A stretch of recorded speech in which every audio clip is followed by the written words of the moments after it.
একটা চটজলদি mini blog share করছি। দেখতেই পাচ্ছ উপরের দিকে তোমাদের স্ক্রিনে ফার্স্টে সেকেন্ডে করে কয়েকটা রেসিপির পিকচার দিয়েছি।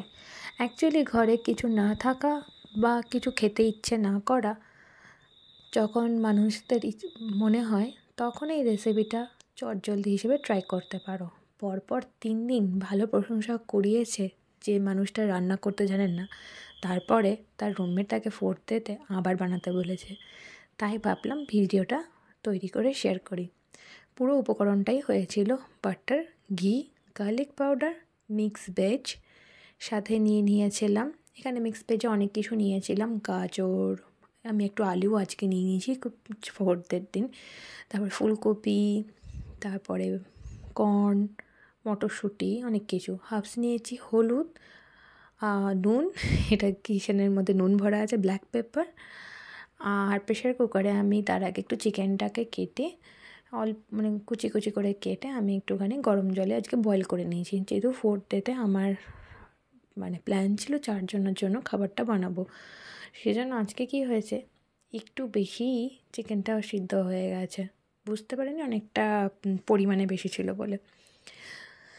তো প্রথমে আমি চিকেনটাকে আলাদা করে, দেখতেই পাচ্ছ, বয়েল করে নিয়ে এটাকে আমি ভেজে তুলে নিয়েছিলাম বাটার, ঘি আর গার্লিক পাউডার দিয়ে। তারপর আবার কড়াইটা গরম করে একটু তেল মানে এখানে সাদা তেল, একটু ঘি দিয়ে যে ভেজিগুলোকে আমি জলে প্রথমে ধুয়ে চুবিয়ে রেখেছিলাম, সেটাকে দেখো জলটাকে একটু নিগড়ে নিয়ে, কারণ আমার কাছে ওই ছাকনা যেটা থাকে সেটা ছিল না, জাস্ট একটু নিগড়ে নিলাম যাতে আমি ফ্রাই করতে পারি কিছুক্ষণ।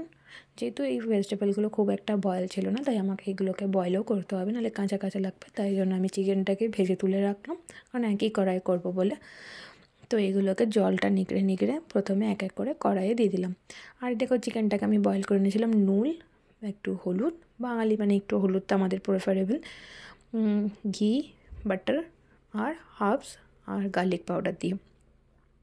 এটা তুমি শুধুও খেতে পারো চিকেনটা, সেটাও ভালো লাগছিলো। আর এদিকে এই যে ভেজিটেবলগুলো বয়েল হওয়ার পর আমি একটু জল দিয়ে দিয়েছিলাম। এই জলটা হচ্ছে চিকেনটা তুলে নেওয়ার পর প্রেশার কুকারে যে জল ছিল সেই জলটা, কারণ আমি চিকেনটাকে ধুয়ে ভালো করে 2-3 বার করে ধুয়ে নিয়েছিলাম, তারপর আমি চিকেনটাকে বয়েল করতে দিয়েছিলাম। আর যেহেতু চিকেন থেকে অনেকটাই জল ছিল, তো আমার যে ভেজিটেবলগুলোকে আগে বয়েল করা ছিল, ফ্রাই করার পর ওকে আমি বয়েল করে নিলাম। বয়েল করে নিয়ে আমি চিকেনটাকে মিশিয়ে দিয়েছিলাম ওটার সাথে, তারপরে আর একটু নাড়াচাড়া করে নিয়েছিলাম। এটা আমার ভাত, রুটি, শুধু সব কিছু দিয়েই খাওয়া যায়। এই হয়েছিল ফাইনাল লুক। খেতে ভালো হয়েছিল, কিন্তু আজকে দেখতে একটু অন্যরকম হয়ে গেছিলো, যেহেতু চিকেনের পরিমাণটা বেশি ছিল, কোয়ান্টিটি আমরা 4 জনের জন্য বানিয়েছিলাম। তো এটা গ্রেডেড চিকেন যেটা হয় বা ভর্তা চিকেন যেরকম হয় সেরকম হয়ে গেছিলো, কারণ আমাদের পিসটাই চিকেনের ওরকমই নিয়েছিল। বাট দিনটা শেষ করলাম রিমির মিষ্টি দিয়ে। টাটা।